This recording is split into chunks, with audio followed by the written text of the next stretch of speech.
O que você acha da troca Dudu por Gabigol? Trabalhando para que esse negócio aconteça entre Flamengo e Palmeiras. Falo sobre o Botafogo, que enfim concretizou a chegada de Thiago Almada, reforço mais caro da história do futebol brasileiro. Falo também sobre Payet, tá chateado depois de ser substituído num jogo em que ele começou na reserva.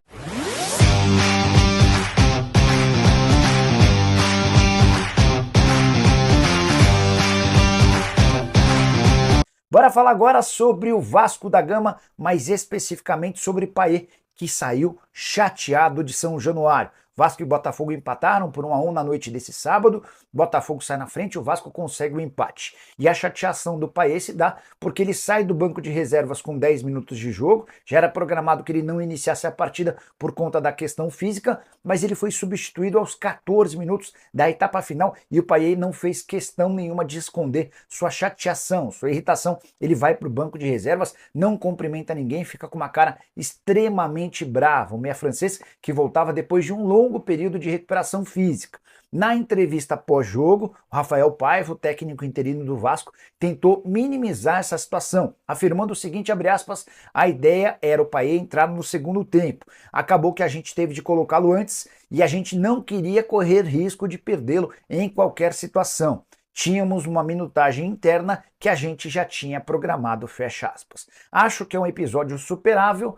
Vasco que vem mostrando recuperação, especialmente depois da saída do Álvaro Pacheco. A grande notícia triste para o torcedor cruzmaltino foi a lesão do Estrela, menino que começou como titular e que acabou sendo substituído para a entrada do Payet com 10 minutos de jogo. O Guilherme Estrela sofreu uma lesão no menisco, vai passar por exames nesse domingo, a gente torce para que não seja uma contusão grave.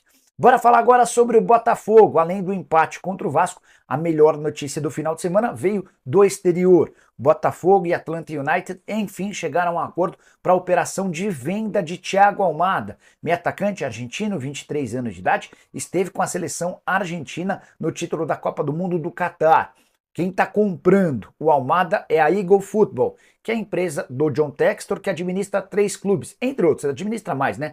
Mas administra o Botafogo, o Lyon e também o Crystal Palace. A operação está sendo fechada em 20 milhões de dólares ou 110 milhões de reais. Está combinado que o Almada venha ao Botafogo por um primeiro momento, não se sabe o prazo certo da permanência dele por aqui e depois ele se muda para o Lyon da França. Nesse sábado a gente já tinha indícios de que o negócio estava prestes a ser concretizado quando o John Textor veio a público para pedir que torcedores do Botafogo fossem às redes sociais do Almada exigindo, pedindo, implorando pela contratação do atleta. O martelo foi batido durante a madrugada e o Almada vai se tornar o reforço mais caro da história do futebol brasileiro. São 20 milhões de dólares ou 110 milhões de reais, superando outro reforço do próprio Botafogo. O Luiz Henrique havia sido adquirido por 16 milhões de euros no primeiro trimestre.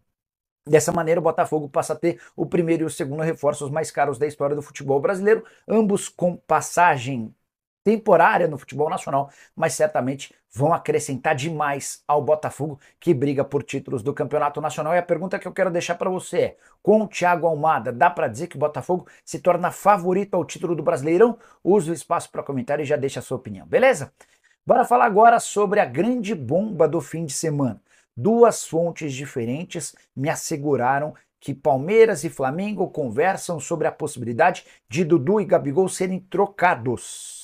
Vou repetir, 2 fontes diferentes envolvidas nas tratativas me asseguraram que Flamengo e Palmeiras conversam sobre a chance de Dudu e Gabigol serem trocados. O Dudu iria para o Flamengo, o Gabigol chegaria ao Palmeiras, ambos os negócios em definitivo.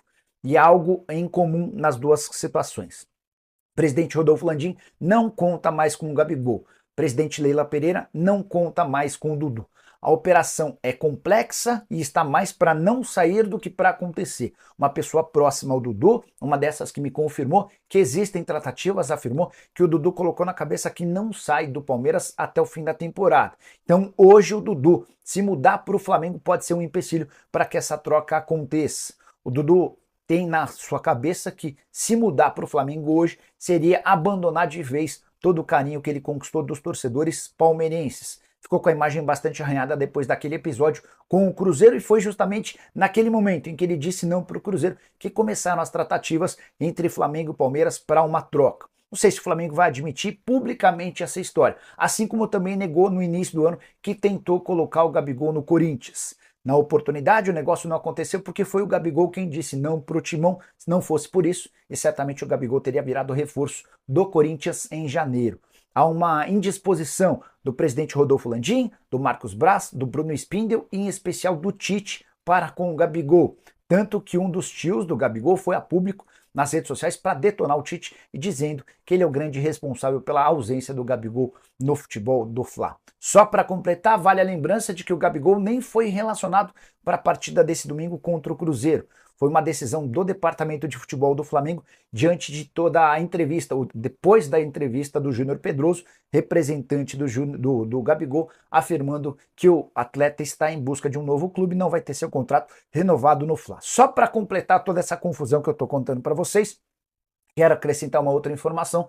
Santos fez proposta oficial ao Gabigol. A ideia é contar com o jogador revelado na própria Vila Belmiro, proposta de 2 milhões de reais por mês de salário.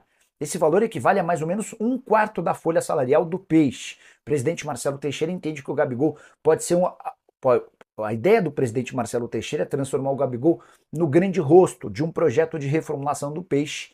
Resta saber se o Santos tem capacidade financeira para um investimento desse tamanho. O Gabigol ainda não respondeu à proposta do Santos, está aguardando por outras alternativas. Imagino que ele prefira se mudar para um clube de Série A que preferencialmente dispute a Libertadores do que vá jogar a Série B do Brasileiro. E você, o que pensa sobre tudo que eu contei? Gosta da troca do Dudu por Gabigol? Tô para te dizer que é pequena chance dela acontecer, mas existiram e ainda existem tratativas. E Gabigol no Santos? Você gostaria do Gabigol no Cruzeiro? Use o espaço para comentário para dizer onde é que você acha que o atacante do Flamengo vai terminar.